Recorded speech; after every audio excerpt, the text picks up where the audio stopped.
태국 여행업계 고위 관계자가 한국 관광 보이콧 움직임과 관련해 폄하 발언을 했다가 한국 관광 당국의 문제 제기에 결국 사과한 일이 있었다고 합니다. 뉴스일에 따르면 태국 여행사협회 TTA의 유타차의 순톨라 타나베르트 부회장은 최근 일본 매체 니케이 아사히에 한국을 찾는 태국인 관광객 수가 줄어든 건 관광 명소가 적기 때문이라고 말했다. 또한 유타차의 부회장은 중국, 일본과 비교하기도 했습니다. 그는 중국에 더 많은 관광 명소가 있는 것은 물론이고 태국인에게 비자 면제, 저렴한 물가 등 큰 매력을 준다고 말했습니다. 과연 유타차의 부회장의 말대로 한국이 중국에 비해서 관광지로서 매력이 뒤떨어지는 것일까요? 구독과 좋아요는 영상 제작에 큰 힘이 됩니다. 바로 사연 시작하겠습니다. 안녕하세요. 제 이름은 프레우예요. 어릴 적부터 저는 한국에 푹 빠져 있었어요. 방콕에서 비교적 안락하게 자라 가족들에게 사랑받고 자란 저는 제가 운이 좋은 사람이라는 걸 항상 알고 있었어요. 부모님은 제가 공부하고 꿈을 이루는 걸 항상 응원해 주셨고 그 꿈이 태국 밖으로 이어질 때도 마찬가지였어요. 한국에 대한 제 사랑은 음악과 드라마에서 시작됐어요. 그 문화는 저를 강하게 끌어당겼어요. 단순한 취미나 일시적인 유행이 아니라 제 정체성의 일부가 되어버렸죠. 저는 이 멀리서 동경하던 나라를 가능한 한만히 이해하고 싶었어요. 그래서 전공을 선택할 때 저는 한국을 공부하기로 결심했어요. 저는 대학교에 입학해 한국의 문화, 역사, 언어를 공부하기로 했어요. 도서관에서 한국의 역사에 대해 읽고 언어를 배우려고 수많은 시간을 보냈죠. 쉽지 않았지만 그 시간이 너무나 즐거웠어요. 사실 하나하나, 단어 하나하나, 한국의 역사를 알아가는 모든 순간이 제가 동경하던 그 나라에 더 가까워지게 만드는 기분이었어요. 졸업 후에는 한국 여행 전문 컨설턴트로 일하게 됐어요. 한국의 최고 명소들을 찾고 싶어하는 고객들에게 잊을 수 없는 경험을 디자인해주는 일이었죠. 제주도의 럭셔리 스파에서부터 산속에 숨겨진 사찰까지 저는 모든 여행지를 꿰뚫고 있었어요. 제 일에 자부심이 있었고 한국이라는 제 마음의 고향의 아름다움을 다른 사람들에게 알릴 수 있다는 점이 행복했어요. 그런데 최근 들어 상황이 변하기 시작했어요. 몇 주 전부터 SNS에서 이상한 점을 발견했죠. 맹코리아라는 해시태그가 퍼지기 시작한 거예요. 처음에는 대수롭지 않게 여겼어요. 온라인에는 항상 유행이나 논란이 있고 대부분 금세 사라지기 마련이니까요. 그런데 이번에는 달랐어요. 그 해시태그는 사라지지 않았고 오히려 점점 커졌죠. 점점 더 많은 사람들이 왜 한국에 불만이 있는지 얘기하기 시작했고 저도 더 이상 외면할 수 없는 문제가 되었어요. 이 갑작스러운 반감의 주요 원인 중 하나는 K-ETA 시스템이었어요. 입국 절차를 관리하기 위해 만들어진 이 시스템이 많은 태국 여행객들에게는 좌절의 원인이 되었어요. 입국 거부를 당하거나 오랜 대기와 복잡한 규정으로 고생하는 이야기를 수 없이 읽었어요. 단순히 여행을 즐기고자 하는 사람들에게 K-ETA는 벽이 되어 그들을 환영받지 못하게 만든 셈이었죠. 또 다른 문제는 불법 이민에 대한 우려였어요. 일부 한국인들은 태국 노동자들에 대해 부정적인 시각을 가지고 있었고 그 편견이 태국 관광객들의 경험에도 스며들었어요. 많은 태국인들이 단지 여행을 원했을 뿐인데 마치 범죄자처럼 취급받는 기분이 든다고 느꼈어요. 이런 문제들은 제게도 큰 충격이었어요. 제가 사랑하고 인생을 바쳐온 나라가 이제는 제 자신의 사람들 사이에서 원망의 대상이 되어버린 거죠. 아름다운 그림이 금이 가고 바래지는 걸 보는 것 같은 기분이었어요. 하루하루가 지날수록 이 변화가 점점 더 무시할 수 없는 존재로 다가왔어요. 제 친구들, 가족들, 심지어 고객들까지 이제 한국이 더 이상 그들을 환영하지 않는다고 느끼기 시작했어요. 어떤 사람들은 제가 왜 여전히 한국 여행을 홍보하는지 의문을 제기하기도 했어요. 지금 벌어지는 일들을 모르는 거냐? 왜 태국 사람들이 그렇게 대우받는 걸 못 보는 거냐? 고 물었죠. 사실 저도 답을 찾지 못했어요. 저는 제 사랑과 정체성을 한국에 바쳐왔고 사람들에게 가지 말라고 하는 건 제가 쌓아온 모든 걸 무너뜨리는 일이었죠. 하지만 그렇다고 제 동포들의 분노와 상처를 외면할 수도 없었어요. 사랑하는 나라와 제 고향 사람들 사이에서 갈등하고 있었어요. 잠을 이루지 못하는 날들이 이어졌어요. 밤마다 제가 과연 어떤 결정을 내려야 할지 고민했죠. 계속 한국을 홍보하면서 아무 일도 없었던 것처럼 지내야 할까요? 아니면 상처받은 사람들 편에 서야 할까요? 그러면 제가 그토록 꿈꾸던 직업을 포기해야 할 수도 있겠지만요. 많은 고객들이 한국 입국 과정에서 겪었던 어려움을 이야기하는 걸 듣고 나니 직접 확인해봐야겠다는 생각이 들었어요. 이 이야기들이 사실인지 모른 채 계속해서 한국을 꿈의 여행지로 추천할 수는 없다고 생각했죠. 그래서 저도 K-ETA를 신청했고 짧은 대기 후 승인 통보를 받았어요. 떠날 준비를 하면서 설렘과 불안이 뒤섞인 묘한 감정이 들었어요. 인천공항에 내리자 익숙한 행복감이 몰려왔어요. 시원한 공항의 공기를 깊이 들이마시며 주변을 둘러보는데 예전 여행 때 느꼈던 그 설렘이 다시 밀려오는 기분이었어요. 하지만 이번에는 목적이 달랐죠. 저는 뭔가를 확인해야 했고 제 마음 한편에는 긴장감이 감돌고 있었어요. 혹시 저도 고객들이 겪은 것과 같은 대우를 받게 될까 봐요. 입국 심사대로 다가가면서 심장이 평소보다 빠르게 뛰는 게 느껴졌어요. 심사관이 제 여권을 스캔하는 동안 그의 표정이 바뀌는 걸 보았죠. 빠른 속도의 한국어로 질문을 이어갔어요. 왜 한국에 왔느냐? 방문 목적이 뭐냐? 얼마나 머물 계획이냐고요? 차분하게 대답하려 했지만 목소리가 떨리기 시작했어요. 그리고 다음 질문이 이어졌어요.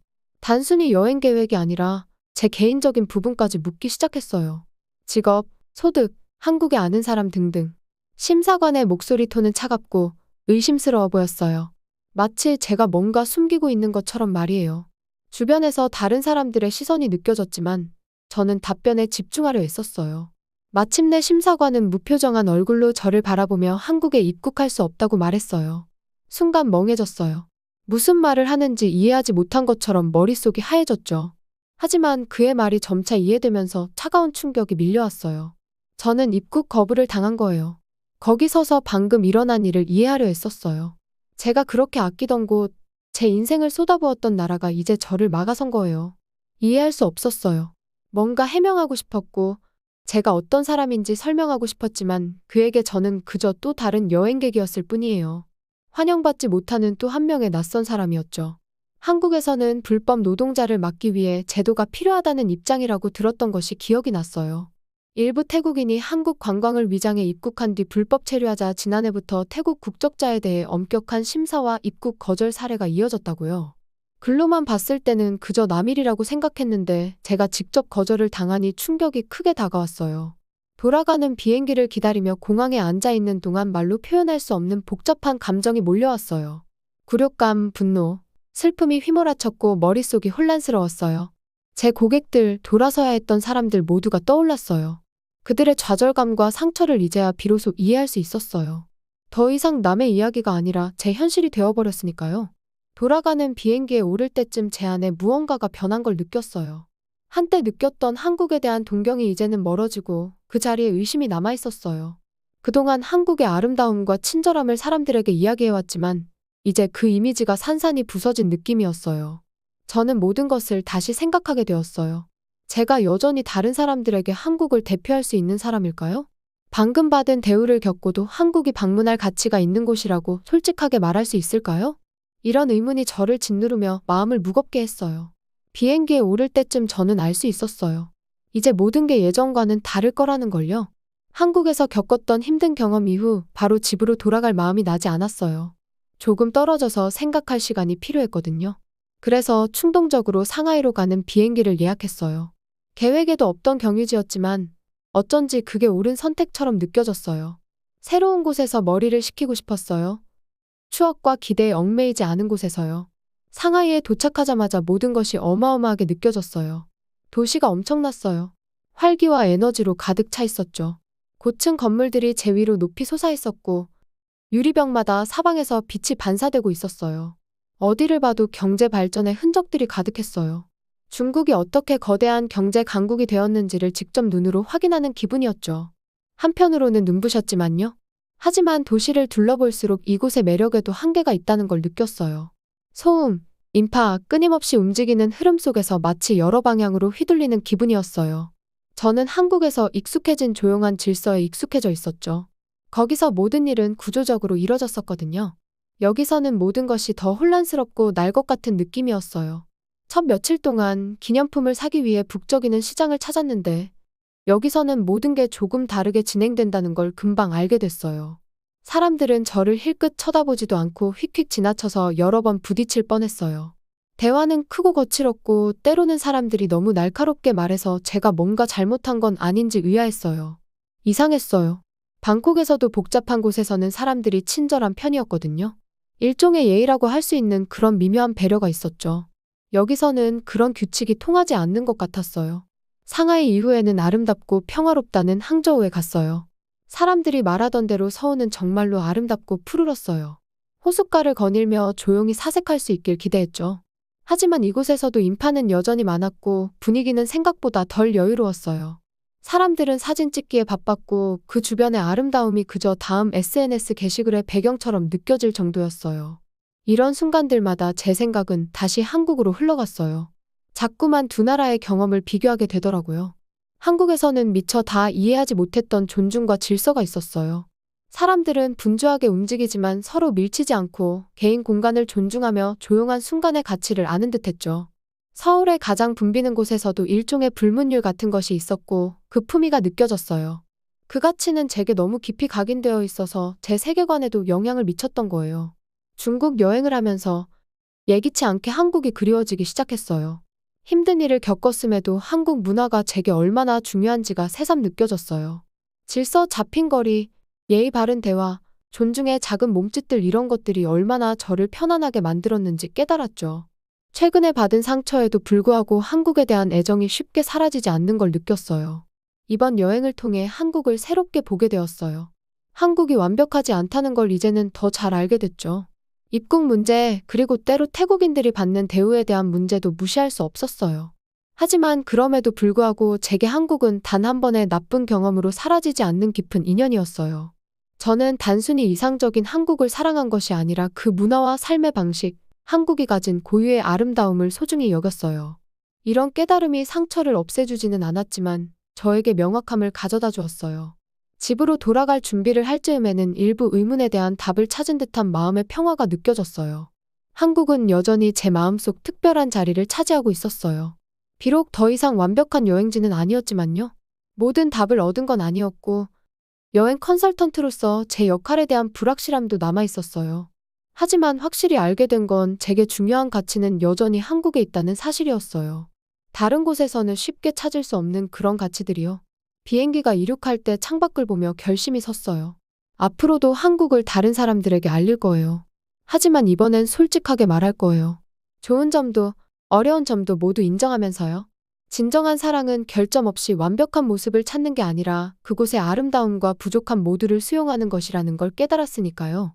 방콕으로 돌아온 후 제 자신이 달라진 걸 느꼈어요. 최근의 경험들이 제가 한국을 바라보는 방식뿐 아니라 그것을 홍보하는 제 역할에 대한 시각도 바꿔놓았죠. 이제 저는 단순히 여행 상품을 판매하는 게 아니라 두 문화 사이의 연결고리이자 다리를 만드는 역할을 하고 있다는 걸 깨달았어요. 이건 단순히 고급 호텔이나 경치 좋은 관광지를 소개하는 일이 아니었어요. 저의 일은 한국의 진정한 본질과 가치, 그리고 아름다움을 전하는 것이었고 사람들에게 그저 겉모습이 아닌 진면목을 보여주는 것이었어요. 맹코리아 운동이 여전히 제 마음에 남아있었고 많은 태국 사람들이 상처받고 좌절을 느끼고 있다는 것도 알았어요. 하지만 저는 올바른 접근 방식으로 이 시각을 조금씩 바꿀 수 있을 거라고 믿었어요. 저는 고객들에게 아름답고 동시에 복잡한 한국을 보여주고 싶었어요. 강점과 도전 과제를 모두 가진 기억에 남을 뿐만 아니라 의미 있는 경험을 선사하고 싶었어요. 저는 다음 계획을 신중하게 세우기 시작했고 여행 상품에도 변화를 주었어요. 단순히 유명 관광지를 넘어서 한국의 진정한 매력을 느낄 수 있는 경험들에 초점을 맞췄죠. 고객들이 제가 사랑하는 한국을 느끼길 바랐어요. 사람들로 북적이는 곳에서 떨어진 조용한 사찰, 주인이 따뜻한 미소로 맞아주는 작은 찻집, 벚꽃이 단순하지만 숨이 멎을 만큼 아름다운 길거리들 말이에요. 한국에 있는 제 인맥들에게 연락해 한국의 진정성을 보여주고자 하는 제 목표를 설명했어요. 현지 가이드, 호텔 매니저, 문화단체들과 이야기를 나누며 태국과 한국 간의 이해를 깊이 할 수 있는 프로그램을 만들어달라고 부탁했어요. 일부는 최근의 긴장 상황이 사업에 악영향을 미칠까 염려했지만 또 다른 사람들은 저와 같은 비전을 공유하며 기꺼이 도와주겠다고 했어요. 그들도 태국과의 연결을 소중히 여긴다는 걸 보여주고 싶어 했어요. 계획을 하나씩 세워나갈 때마다 제 목적이 점점 더 확고해지는 걸 느꼈어요. 이제 저는 단순한 여행 컨설턴트가 아니라 오해와 고정관념을 넘어서서 서로를 이해할 수 있게 돕는 일종의 문화 대사 같은 존재가 되었어요. 신뢰를 쌓고 존중을 키우는 일이 제 역할이 되었어요. 저는 태국과 한국 문화를 더 가깝게 연결함으로써 양쪽의 사람들에게 서로의 인간미를 보게 해줄 수 있을 거라 느꼈어요. 물론 장애물도 있을 거예요. 모든 여행이 완벽하게 진행될 수는 없고 일부 고객은 여전히 입국 문제나 문화 차이로 어려움을 겪을 수도 있죠. 하지만 저는 그들에게 필요한 준비를 시켜줄 거예요. 제 경험에서 얻은 교훈을 전하고 여행이 단순히 아름다운 장소를 보는 것 이상의 의미가 있다는 것을 상기시키면서요. 여행은 사람들과의 연결, 그들의 삶을 이해하고 그 여정을 통해 성장하는 것이니까요. 새로운 프로그램의 세부 사항을 마무리하며 마음의 희망이 가득 찼어요. 제 고객들이 한국의 시장을 거닐며 전통 음식을 맛보고 현지 사람들의 이야기를 들으며 한국 문화의 진정한 따스함을 느끼는 모습을 상상했어요. 열린 마음과 열린 가슴으로 한국을 경험하고 아름다움이 결점과 함께 존재한다는 것을 이해하길 바랐어요. 미래를 바라보며 제 길이 쉽지만은 않을 거라는 걸 알았어요. 하지만 이제 저는 그 도전들을 마주할 준비가 되어 있었어요. 앞으로도 계속 문화를 이어주는 다리 역할을 하며 다른 사람들이 제가 사랑했던 그 한국을 보게 돕고 싶어요. 완벽하진 않지만 진짜이고 아름답고 복잡한 그 한국을요. 그렇게 해서 제 고객들이 함께 여행하며 서로의 삶을 더욱 풍성하게 만들 수 있도록 더 많은 사람들에게 진정으로 가치 있는 여정을 선사하고 싶어요.